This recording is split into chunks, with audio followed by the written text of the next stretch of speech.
लोग सुन रहा छी एसके म्यूजिक गाँव के प्रस्तुति।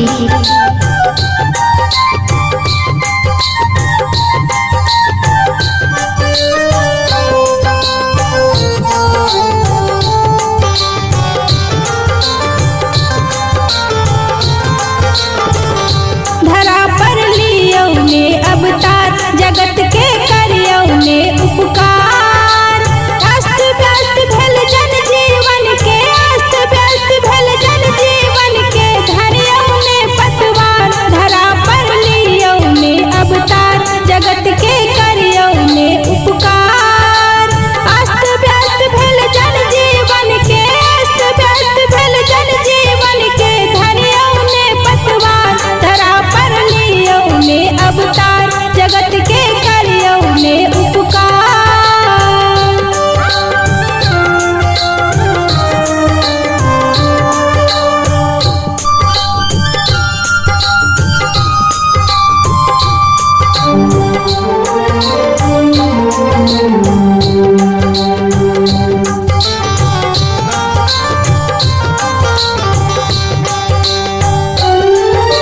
जखन जखन भेलै धरती पापक भार सभारी, चहुदिस हाहाकार मचल आफत में नर नारी।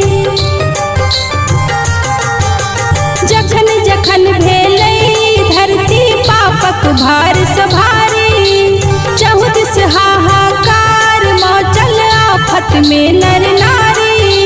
राक्षस जखने हिंसक भेलै, राक्षस जखने हिंसक भेलै, कैल वहाँ संहार। धरा पर लियो ने अवतार, जगत के करियो ने उपकार।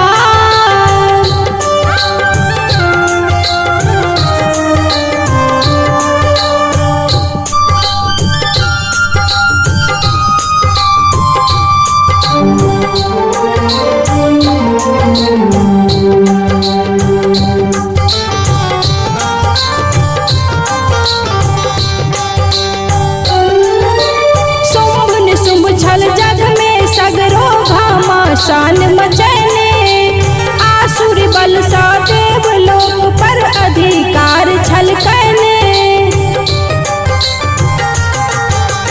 शुंभ निशुंभ छल जग में सगरो घमासान मचैने, आसुर बल सा देवलोक पर अधिकार छलकैने। मरलो ओकरा दुर्गा रूप में, मरलो ओकरा दुर्गा रूप में, हाथ ले तलवार। धरा पर लियो ने अवतार, जगत के करियो ने उपकार।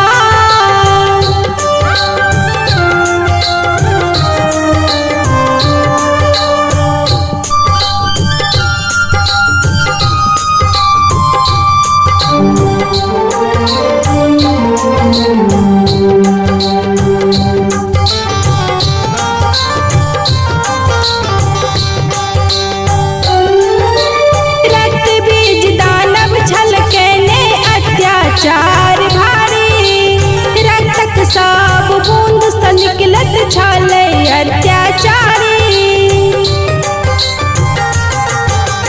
रक्त बीज दानव छलकैने अत्याचार भारी, रक्तक सब बूंद सँ निकलत छलै अत्याचारी। काली रूप में सोनित पीलो, काली रूप में सोनित पीलो, पहिर क मुंडक हार। धरा पर लियो ने अवतार, जगत